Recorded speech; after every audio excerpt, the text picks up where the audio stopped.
стало модно воровать миллионы из банка. И как это вообще возможно? Как спасти урожай, который сгорает без огня? И кого сопровождали ранним утром инспекторы ГИБДД, что даже были вынуждены включить спецсигналы? Вот об этом сегодня в выпуске. Добрый вечер, я Альбина Хайруллина. Будем вместе подводить итоги недели.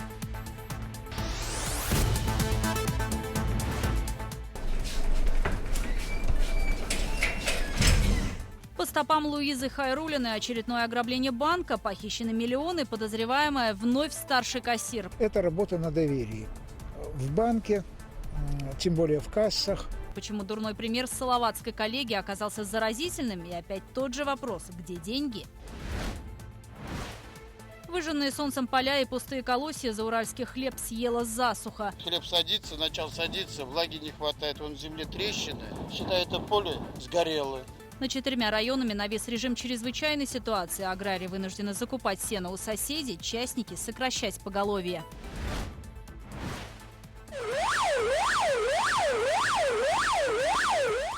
Со скоростью 140 км в час по встречной полосе и на красные светофоры в Уфе задержали автохама, который устраивал дрифты на столичных улицах, а от погони пытался уйти незамеченным за темными стеклами спорткара. Неприхотлив и особо опасен. Попадая на незащищенные участки тела, вызывает сильные ожоги, обострение дыхания, что может привести тоже к летальному исходу. Госдума предлагает присвоить борщевику статус карантинного растения. За нескошенные сорняки будет грозить уголовная ответственность. И со спецсигналами народы. Испугались маленько, потому что малышка раньше срока решила родиться на 8 дней. Инспекторы ГИБДД помогли уфимской паре объехать пробку на трассе и вовремя добраться до роддома. Дочь полка назвали Лейлой.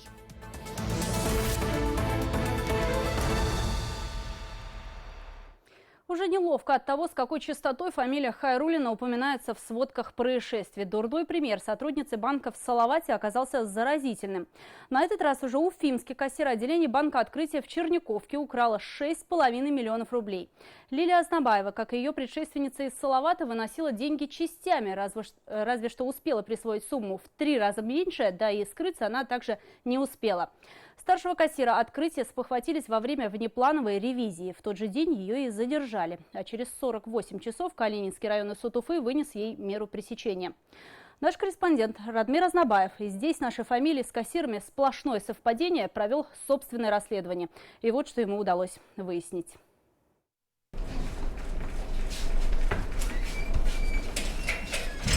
Уставшая и еле сдерживающая слезы, Лилия Азнабаева впервые появилась перед объективами камер в роли подозреваемой. До слушания следователя допрашивали старшего кассира банка «Открытия» 2 суток. Не о такой славе мечтала начинающая фотомодель. На заседании Лилия отвечала на вопросы судьи, игнорируя журналистов. Вы выносили эти деньги вообще? Как вы считаете, вас могли подставить? Вы решили подражать Луизе? Это ограбление уже назвали по стопам Луизы Хайруллиной. Деньги из кассы обе выносили частями. По данным МВД, Азнабаевой понадобился месяц. Из «Открытия» исчезли 6,5 миллионов рублей. Внезапная ревизия в банке, вероятно, помешала планам кассира побить рекорд ее салаватской коллеги. Психологи не исключают, что именно безнаказанность Хайруллиной, а также поддержка общественности и подтолкнула сотрудницу уже уфимского банка Азнабаеву пойти на преступление. Я думаю, что вот этот резонанс, он действительно мог, и других людей тоже. А почему я не могу? Очевидно это, что общество преступление, которое было совершено сотрудником банка до этого, не осудило. Наоборот, ее поддерживали, говорили: беги, Луиза, беги. И я думаю, что это ни одного человека могло вдохновить. В отличие от своей салаватской предшественницы, Азнабаева не успела скрыться. Ее поймали дома. В этой 9-этажке в Сипайлово и проживал старший кассир. Здесь она купила квартиру недавно, говорят соседи. Но на лестничной клетке о Лилии уже и слышать не хотят. С момента преступления прошло всего лишь 2 дня, но журналисты успели не столько атаковать соседей кассира с вопросами, как надоесть. За общими дверьми тишина, а звонки уже сняты, за исключением квартиры той самой Лилии. Как нам рассказали соседи подозреваемой, с жильцами она была не особо общительна. Но в продуктовом магазине, куда Лилия заходила ежедневно, они отзываются только положительно. Всегда перед работой, вот, например, заходила, брала для коллег печенье, там, вот, чай попить. Мы верим, что это не она все-таки это какое-то недоразумение, потому что женщина приятная во всех отношениях. Зачем ей нужно было бы тогда это делать просто-напросто? Она же всегда была при деньгах. Она зарабатывала. Чтобы сказать, что у нее не хватало этого, не было такого. Сейчас причастность Азнабаевой к краже выясняют следователи. Как женщине вообще удалось вынести столь крупную сумму, минуя службу безопасности, эксперты поясняют. Здесь так же, как и в случае с Луизой Хайруллиной, сработал человеческий фактор. Лилия работала в банковском деле более 20 лет и в должности того же старшего кассира. Ей, как и Хайруллиной, доверяли, но особо не проверяли. Это работа на доверии. В банке, тем более в кассах, где идет пересчет денег и вообще работа с живой наличностью, доверие крайне негативный элемент. Здесь классическая формула «доверяй, но проверяй». Поэтому проверять, видимо, надо чаще, и это хороший урок для всех остальных. Как стало известно, банк готовится уволить всех сотрудников, кто трудился с Лилией в одном отделении. Пока они отстранены от работы на время следствия, но в штате еще числятся. 2 человека в больничном. 1 в связи с беременностью. Значит, нет, там никого не уволили пока. Старшего кассира «Открытия» пока арестовали на 2 месяца. Похищенные 6,5 миллионов рублей еще не нашли, а сама Лилия хранит молчание, как и ее коллега из Салавата. Сейчас в отношении Азнабаевой возбуждено уголовное дело по статье «Присвоение или растрата». Уфимке грозит до 10 лет лишения свободы. Радмир Азнабаев, Артур Елаев и Тимур Каюмов. Итоги недели. Ну и добавлю, Луиза Хайруллина лишилась адвоката из-за многочисленных обвинений в свой адрес. Азамат Галин отозвал правозащитника, которого он оплатил для салаватского кассира. Ну что ж, теперь защищать свои права Луизе Хайруллиной придется самостоятельно, ну и довольствоваться тем адвокатом, который будет ей предоставлен в рамках уголовного дела.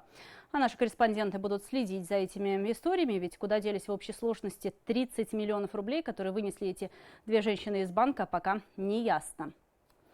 Ну и к другим темам. Зауральский хлеб съела засуха. Правительство Башкортостана планирует ввести в 4 районах режим чрезвычайной ситуации. Аграрии уже подсчитывают убытки. Сигналы поступили из 20 муниципалитетов. Сейчас комиссии на местах оценивают причиненный ущерб.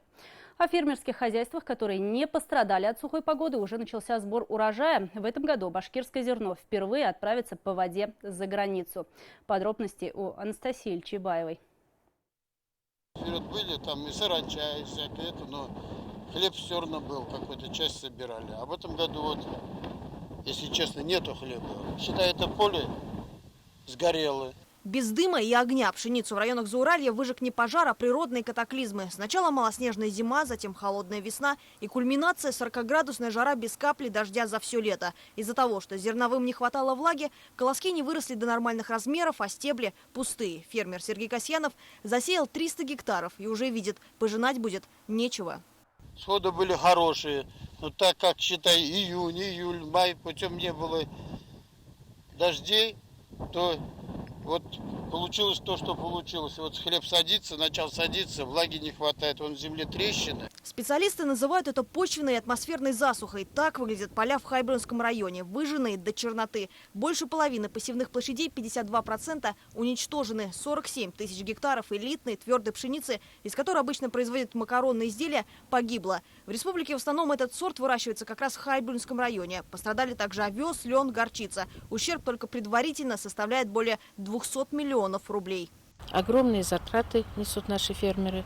Вот в этом году, например, 102 сельхозпредприятия заявило о гибели посевов, об значительном ущербе. В критическом состоянии пастбища и кормовые угодья. Сельчане не могут скосить достаточно сена, чтобы заготовить его на зиму. А значит, придется сокращать поголовье домашнего скота. Каждый год мы косили здесь сено 3-4 стога. В этом году даже одного не будет. Сена нет. Зауральские фермеры будут вынуждены покупать сено в Уфимском, Кармаскалинском, Архангельском районах. Затраты на доставку сильно бьют по карману, говорят аграрии. У нас была посеяна озимая рожь.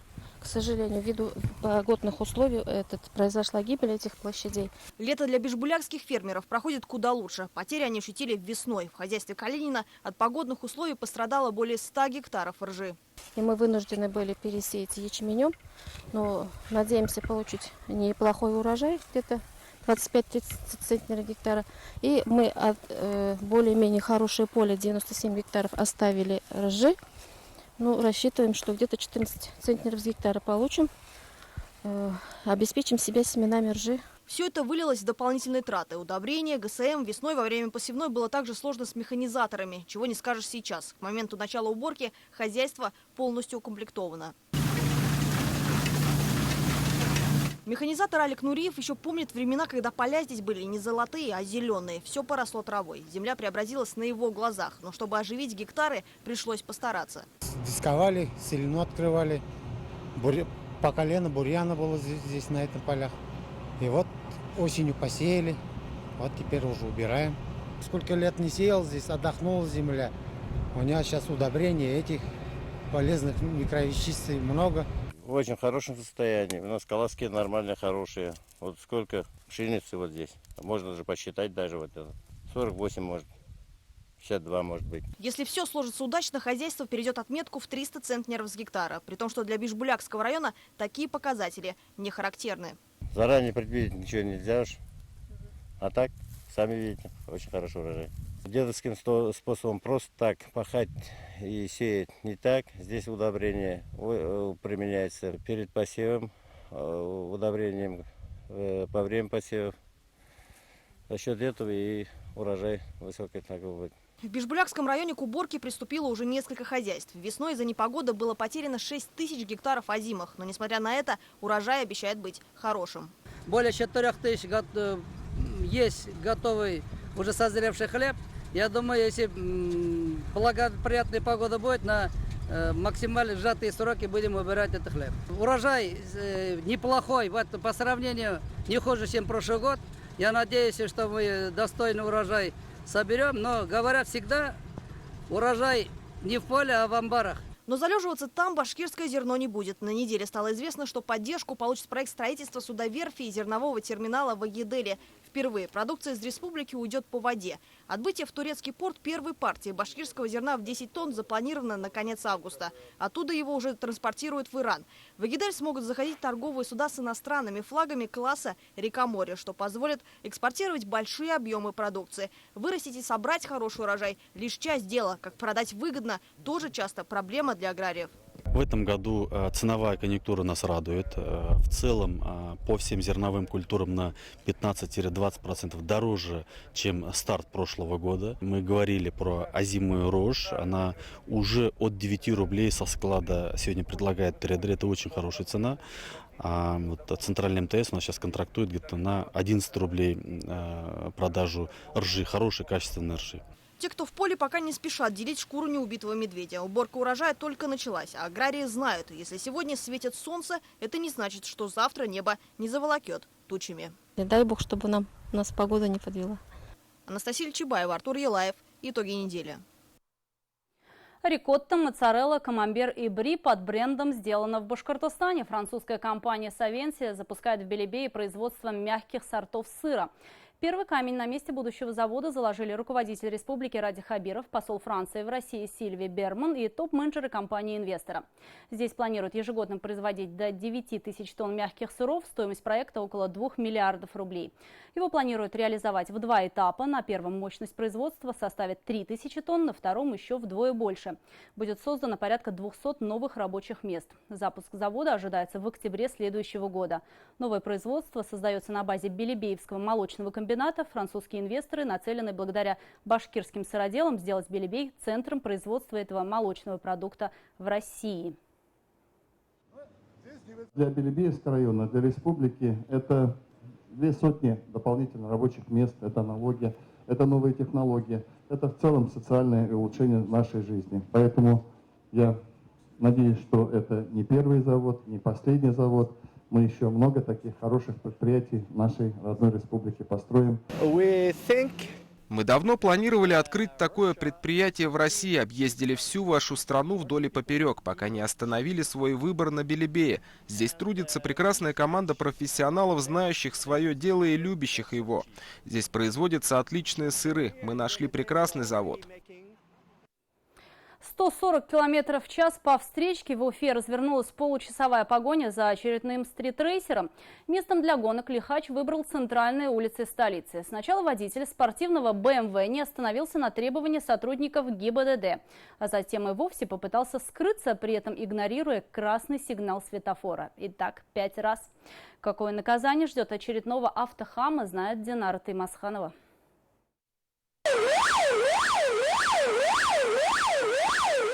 Это вовсе не очередной голливудский блокбастер, а кадры оперативных съемок. Экипаж ГИБДД едва успевает за уфимским гонщиком, который разогнался до 140 км в час. Погоня началась после того, как инспекторы потребовали от нарушителя остановиться. На спорткаре не было регистрационного номера, а из-за темной тонировки водителя не было видно вовсе. Вместо остановки Лихач только сильнее давил на педаль газа, минуя 5 перекрестков на красный сигнал светофора. Что, обязательно это делать? Да, это пробы на координацию движений. Топтаться на одном месте мужчине явно не нравится. Привыкший к большим скоростям Артур Газизов вместо шикарного салона авто теперь проводит время в наркодиспансере и в отделе полиции. Через полчаса гонок по центральным улицам Уфы стритрейсера задержали, а машину отправили на штрафстоянку. Нарушителя удалось задержать именно в этом месте по улице Цурюпы, чуть ближе к перекрестку с улицей Кирова. Причем молодой человек сам подошел к машине сотрудников дорожной инспекции, из-за оперативных действий которых Лихач был сбит с толку и сам не знал, что идет именно к ним. Машину Артур Газизов бросил в одном из дворов и полагал, что за тонировкой останется неузнанным. Однако все вышло не так гладко, как рассчитывал Лихач. К серьезным нарушениям правил дорожного движения добавились неповиновения сотрудникам ГИБДД.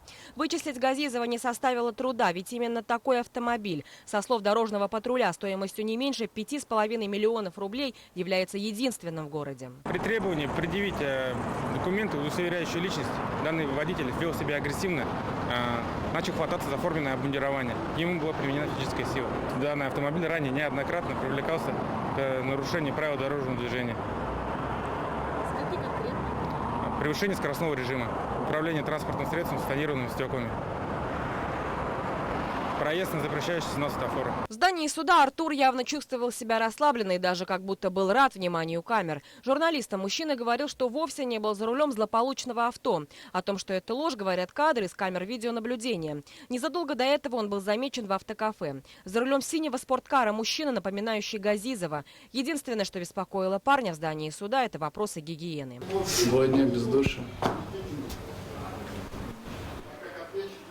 Ну вот честно, 2 дня без душа. Вы не сожалеете, что вы совершили? Не сожалею. Нет? А что я совершил-то? В погоне участвовал? Я участвовал? Да. Ну, серьезно, что ли? Серьезно. Да, ничего себе, новости какие. Для вас это новость? Конечно. На суде выяснилось, что нарушитель носит с собой травматическое оружие, правда, разрешение на него имеет. По неуточненным данным, парень уже попадал в сводки правоохранителей, за что ему грозил даже не штраф, а реальный срок. Разрешение на хранение ношение, хранение травматического оружия. У вас были сведения о том, что у этого гражданина имеется оружие? Да, но не было сведений, имеется у него разрешение или не имеется. Поэтому он начал отходить, как бы руку пройти, как я. За неповиновение сотрудникам Артур Газизов отсидел за решеткой 3 суток. Но хождение его по судам на этом не закончится. Следом ожидается процесс о лишении его водительского удостоверения. Правда, никто не гарантирует, что автохам вновь не устроит ралли. Только теперь давить на газ он уже будет без прав. Динара Таймасханова, Максим Окунев, Артур Гилаев и Ильнур Ямагулов. Итоги недели. Более 50 тонн суррогатного алкоголя было изъято в Башкортостане за 6 месяцев этого года. Выявлено свыше 650 случаев отравления спиртосодержащей жидкостью. Из них 105 с летальным исходом. И вот еще цифры из статистики. Из каждых 20 пациентов наркодиспансера лишь 4 покупали алкоголь в магазинах. Все остальное – суррогат. Какая борьба с ним развернулась в республике? В репортаже Руслана Батыргареева.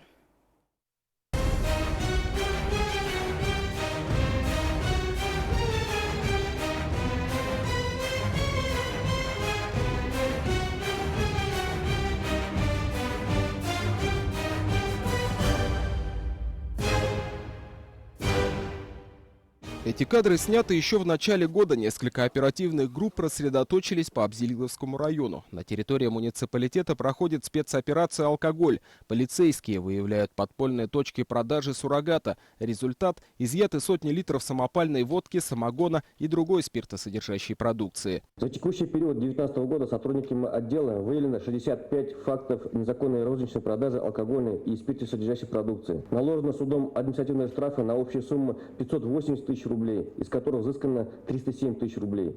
Помимо этого, за повторную продажу алкоголя было возбуждено 2 уголовных дела. Это результат работы районного отдела МВД за первые 6 месяцев. С января здесь началась настоящая война с продавцами смертью. Так их назвал Ради Хабиров. Именно к руководителю республики тогда обратились главы поселковых муниципалитетов, обеспокоенные тем, что молодежь спивается, рушатся семьи, страдают дети. Малыши сначала они интересно с пьяными родителями ходить, потом они начинают стесняться, а потом почему бы не выпить ту водку, которую продают родители и которая стоит рядом? Почему бы нет? В борьбу с незаконным оборотом алкоголя вступили работники сельсоветов, общественники и все неравнодушные граждане. Они устали наблюдать за тем, как дешевая паленая водка калечит и убивает их родных и близких людей. Только с начала года в наркологическое отделение Оскаровской центральной районной больницы поступило около 400 человек. Когда вот эта полномасштабная акция началась, у нас на 30-40% поступления сократились по сравнению с прошлым годом. Но на летний сезон ощутился подъем на где-то 20-30%. Тем временем в Уфе на этой неделе были подведены итоги работы по противодействию незаконному обороту алкоголя на территории всей республики. Так, за 6 месяцев было изъято 50 тонн суррогатного алкоголя, приостановлена деятельность 5 подпольных цехов по розливу суррогата. На пресс-конференции с журналистами речь шла и о последствиях, нанесенных некачественным спиртным. Анализ случаев острых отравлений спиртосодержащей жидкости показал за первое полугодие в Республике Башкортостан всего 668 случаев отравления спиртосодержащей жидкостью, из них 105 с летальным исходом. Выявить незаконных продавцов алкоголя – это одно дело. Необходимо еще доказать, что реализуемая продукция реально может нанести вред жизни и здоровью человека. Чтобы ускорить этот процесс, по поручению руководителя республики в Сибае было открыто структурное подразделение испытательного центра. Теперь все образцы изъятого на территории Зауралья спиртного будут проверяться на качество именно здесь. А раньше их приходилось отправлять в Уфу, что затягивало сроки получения заключения. В связи с этим сложнее было и привлечь к ответственности нарушителей. С момента открытия структурного подразделения в городе Сибай 15 апреля поступило более 100 обращений с районов Зауралья, а именно это Абзелиловский, Зилаирский, Зинчуринский, Баймакский, Хайбулинский районы и город Сибай. Было проанализировано более 130 образцов, из которых от 90 до 100% были забракованы. Если говорить конкретно про Абзелиловский район, с апреля месяца в новой лаборатории проанализировано 24 образца, изъятых из незаконного оборота. И только в одном случае спиртосодержащая жидкость оказалась не опасной для жизни и здоровья человека. В остальных образцах специалисты обнаружили значительное превышение сивушных масел, сложных эфиров, уксусного альдегида и других вредных примесей. Массовая атака подпольных торговцев суррогатом дала свои плоды. С 267 точек продажи удалось прикрыть деятельность 214. Но власти района намерены не сбавлять оборотов. Ведь остаются еще те, кто продолжает топить на дне бутылки своих же односельчан. Руслан Батыргареев, Булат Закирьянов и Игорь Иванов. Итоги недели. Абзелиловский район, Сибай. В Госдуме предлагают присвоить борщевику статус карантинного растения. Этот сорняк не только захватывает пригодные для посевов, отдыха и стройки земли, но и вредит здоровью. Ожоги особенно опасны для детей и аллергиков. Так, в поселке Нагаево в больницу обратился мужчина, который уничтожал растения на своем участке. Раньше борщевик использовали в качестве кормовой культуры, но теперь аграрии боятся рисковать жизнью, а жители частного сектора выпускать на улицу детей. Репортаж Максима Окунева. Собственно, вот дорога, вот борщевик, а вот наш дом. То есть, очень рядом. Его называют дягилем, медвежьей лапой или даже местью Сталина. Такой вот страх вызывает борщевик Сосновского по имени советского ботаника. Ядовитое растение колышется прямо под окнами жителей Нагаева. Анна Халилова больше всего боится за детей, которые могут играть на заброшенном поле. Бегают дети, и все-таки страшно, что они либо здесь могут толкнуть, либо там, не знаю, поиграться этими лопухами. А потом с этими ожогами, то есть там последствия достаточно страшные. И страшно, что за этим никто не ухаживает. Страшные химические ожоги получил сосед Анны, Иван Осипов. Мужчина купил земельный участок, заросший борщевиком, и решил самостоятельно очистить его от сорняков. Результат – волдыри размером с ладонь, температура под 40, 3 месяца лечения и реабилитации. Снял футболку, думал, позагораю, тут что-то трава летит на меня. Ну ладно, витамины. Вроде как покосил, солнце яркое было. Пошел к врачу, какие-то у меня были мысли, совершенно не связано, что это трава, кажется, такая. И знать не знаю, что такая трава будет ядовитая. В Россельхозцентре экстренно реагируют на любые сигналы, связанные с борщевиком. Если поступают жалобы от жителей, тут же обязывают местные власти уничтожить растение с корнем. Владельцы участков рискуют заплатить до 500 000 рублей штрафа, ведь последствия от растения, в отличие, скажем, от крапивного ожога, могут быть самыми плачевными, от реанимации до летального исхода. Попадая на незащищенные участки тела, вызывает сильные ожоги. На кожу. На кожу, да. На роговицу глаз, если попадают, соответственно, они вызывают слепоту и вдыхание, если, скажем, обострение дыхания, что может привести тоже к летальному исходу. Ну и сам сок тоже самого растения тоже очень опасен. Большое распространение борщевика связано с его высокой плодовитостью. Один куст по осени может сбросить до 80 000 семян, что легко разносятся ветром. А еще осталось очень много участков, где растения выращивали специально под приготовление силоса для скота. В советское время поля с борщевиком обрабатывали комбайны, подвергая механизаторов смертельной опасности. Уничтожение борщевика сосновского возможно только с использованием специальных средств защиты. Это респиратор, специальные очки, перчатки. До этого растение не вызывало столь большой тревоги, ведь до конца 2015 года считалось кормовой культурой. И лишь 4 года назад оно было внесено в реестр сорных растений. Этому растению могут присвоить статус так называемого карантинного объекта. Это даст возможность активнее проводить на плантациях борщевика химобработку, но только не возле населенных пунктов, которые по-прежнему останутся в зоне риска. Сейчас в Госдуме предлагают не только наказывать владельцев частных земель за борщевик, но и органы местного самоуправления, вплоть до привлечения к уголовной ответственности. Максим Окунев, Юлия Нигматуллина, Дан Хамитов, Станислав Птица. Итоги недели. А теперь о других, не менее важных событиях недели. Новости короткой строкой. Обвиняемые в изнасиловании дознавательницы МВД попросили выпустить их под подписку о невыезде. Экс-полицейские аргументировали это состоянием здоровья и тяжелым финансовым положением. По словам адвокатов, с момента задержания их доверители потеряли по 20-25 килограммов веса. А у Павла Еремчука, который воспитывает 4 детей, нет денег содержать семью, и ему нужно устроиться на работу. Однако судья в ходатайстве отказал. Начало основных разбирательств перенесено на завтра, 29 июля. Уфимец чудом выжил после нападения осиного роя. Во время уборки на дачном участке Павел Яковлев случайно потревожил гнездо этих насекомых. Уфимец получил болевой шок, лицо его сильно опухло, и если бы не врач, находившийся по соседству, и лошадиная доза обезболивающих, нападение ос могло бы закончиться летальным исходом. В Уфе возобновили строительство мечети Ар-Рахим. На месте уже работает техника генподрядного треста БНЗС. Об этом рассказал Ради Хабиров во время встречи с журналистами. По его словам, вопросы были решены совместно с первым президентом республики Муртазой Рахимовым. Первый камень в основании будущего гиганта заложили еще в 2007-м, но 3 года назад работы были заморожены из-за разногласий между благотворительным фондом «Урал» и Духовным управлением мусульман республики, курировавшим стройку. С 1 августа транспортную карту «Алга» начнут принимать к оплате в Стерлитамаке и в Салавате. Сейчас идет процесс заключения договоров с частными и государственными перевозчиками в этих 2 городах, сообщают в Госкомтрансе республики. Стоимость непосредственно карты составляет 50 рублей. На данный момент в Башкирии реализовано около 25 тысяч транспортных карт «Алга».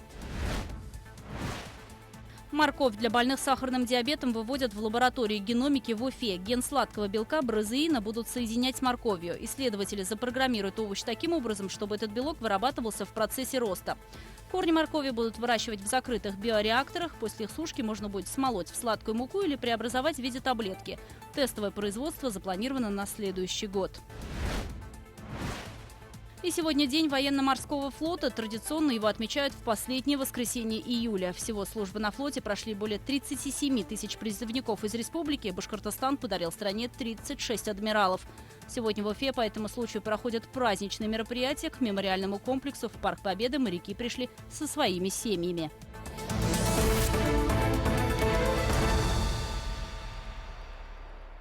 Роддом с полицейским кортежем. Инспекторы батальона ГИБДД вместо лишения прав за выезд на встречную полосу помогли водителю объехать пробку на трассе Уфа-Оренбург. Причина весьма уважительная. У пассажирки начались преждевременные роды. И если бы не сопровождение патрульной машины со спецсигналами, до медучреждения супруги могли и не успеть. Наш корреспондент Азат Садреев знает, как чувствует себя малышка. Здравствуйте. Здравствуйте. Здравствуйте. Вот, наконец-то мы до вас доехали. Лейла, так Разиль и Алия назвали свою дочку, мирно посапывает в кроватке. Родители говорят, что когда подрастет, обязательно расскажут ей историю о том, как она появилась на свет. Тот пятничный день стал одновременно и самым страшным, и самым счастливым в их жизни. Испугались маленько, потому что малышка раньше срока решила родиться на 8 дней, поэтому было чуть-чуть страшновато. И были ремонтная дорога, были пробки, пришлось чуть нарушить, и как раз мы встретили сотрудников, они нам помогли доехать. Спасибо большое. Да, это очень нам помогло. Пробку объехали. Вообще спасло нас, конечно.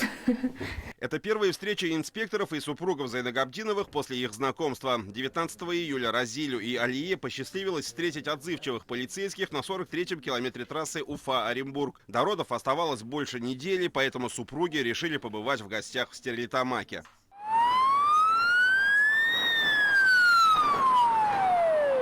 По пути домой, когда у жены начались схватки, Разилю пришлось превысить скорость, а пробку, возникшую на месте проведения ремонтных работ, объезжать по встречной полосе.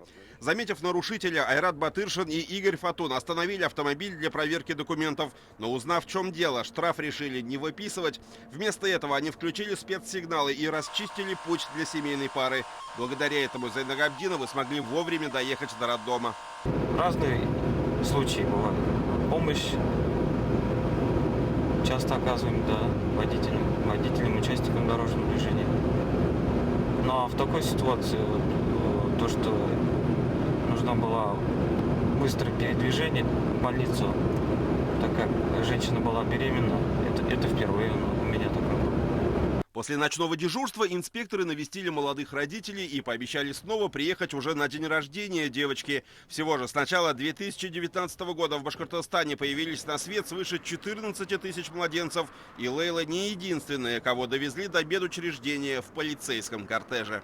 Случай, который произошел на трассе Уфа-Оренбург, хоть и редкий, но не единичный. Сотрудникам Дорожно-патрульной службы республики приходилось и раньше сопровождать беременных женщин до роддома. И ни разу инспекторы не отказали людям в помощи, когда счет шел буквально на минуты. Азат Садреев, Артур Ханов, Родион Матвеев и Александр Демидов. Итоги недели. На прошедшей неделе футбольный клуб Уфа одержал первую победу в новом сезоне. На стадионе «Нефтяник» со счетом 2-1 были повержены самарские «Крылья Советов». Но сегодня футбольная тема обсуждается не только благодаря команде, выступающей в премьер-лиге. Совместный проект телеканала БСТ и Уфы «Реальный футбол» набирает обороты. За развитием реалити-шоу наблюдают сотни человек, и это только участники. На этой неделе закончился прием заявок. На момент дедлайна их было 238, сегодня уже более 300. Тренерский штаб во главе с Евгением Перевертайло отобрал более 30 кандидатов в команду. О главном народном футбольном шоу республики расскажет Александр Усманов. Променять бензопилу на мяч и кирзовые сапоги на бутсы решил Нургиз Султанов.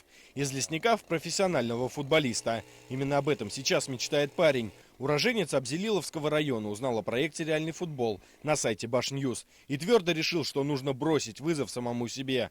Футболом он увлекается с детства. Говорит, что техникой обладает неплохой, да и с физическими данными все в порядке. Тренироваться футболистами, с тренерами. Нравится так просто. Здесь нету просто возможности такой.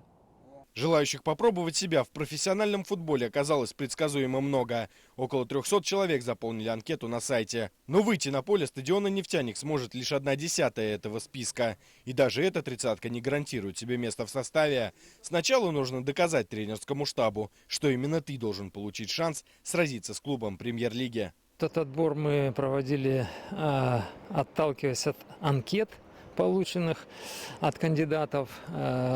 Анкеты тщательно просматривали и отбирали. Думаю, что конечно, ошибки возможны, и по анкетам сложно определить. После окончательного отбора в команде останется 18 человек. Футболисты будут проходить усиленную подготовку в течение месяца. Руководить процессом будет тренерский штаб Евгения Перевертайла. Опытный наставник был рулевым футбольного клуба «Уфа» в сезоне 2015-2016. Именно при нем раскрылся нынешний полузащитник Манчестер Сити Александр Зинченко. Кроме того, 63-летний специалист работал главным тренером в Нижнем Новгороде, Балтике, Тосно и Сибири. Помогать ему будут Наиль Хабибуллин и Денис Иванов. Профессиональные будут тренировки, очень серьезные. Я знаю лично баскетболиста, который до 16 лет профессионально занимался этим видом спорта и в 16 лет решил переквалифицироваться в футболиста и дошел до уровня премьер-лиги. Хамедшин был бомбардиром ФНЛ. Вот такой пример. Тренеры решительно настроены выиграть, уже знают, что придется играть от обороны. Поэтому во время тренировок упор будут делать на стандартные положения и мощную физическую подготовку. Понимая то, что будем играть с главной командой города и республики Уфы, наверное, будем строить таким образом, то, что придется играть вторым номером, наверное, больше проводить времени в позиционной обороне и строить там на быстрой атаке. Благодаря проекту «Реальный футбол» любители смогут почувствовать себя настоящими профессионалами. У каждого будет шанс показать себя и болельщикам, и руководству футбольного клуба «Уфа». Генеральный директор Шамиль Газизов в интервью нашему телеканалу заявил, что сейчас в башкирской команде новый тренд. Коллектив будет пополняться молодыми, амбициозными игроками. И не исключено, что таланты найдутся среди участников проекта «Реальный футбол». Я уверен, что наша башкирская земля полна талантами и талантами футбольными. Поэтому мы за ним будем смотреть. И если у кого-то что-то получится, мы только будем рады. Реальный футбол сможет помочь не только ФК Уфа. Благодаря проекту на футбольных полях по всей республике появятся десятки детей. А это самое главное. Мы вместе с футбольным клубом Уфа решили, что это действительно важный для республики, в том числе и социальный проект. Мы не преследуем каких-то абсолютно коммерческих целей. Мы понимаем, что действительно будет большой интерес зрительский, но для нас важно вот это приобщение жителей республики к главному спорту в нашей стране, спорту номер один не только в стране, но и в мире. 29 июля в понедельник кандидаты в любительскую команду проекта «Реальный футбол» выйдут на поле главного стадиона республики. На «Нефтянике» потенциальные соперники Уфы должны будут показать все, на что способны, для того, чтобы превратить мечту в реальность. Александр Усманов, Роза Хабибуллина, Владислав Минязев. Итоги недели. Вот такой выдалась уходящая неделя. Оставайтесь на канале БСТ и не пропустите специальный репортаж Руслана Батыргареева прямо сейчас. До встречи в эфире.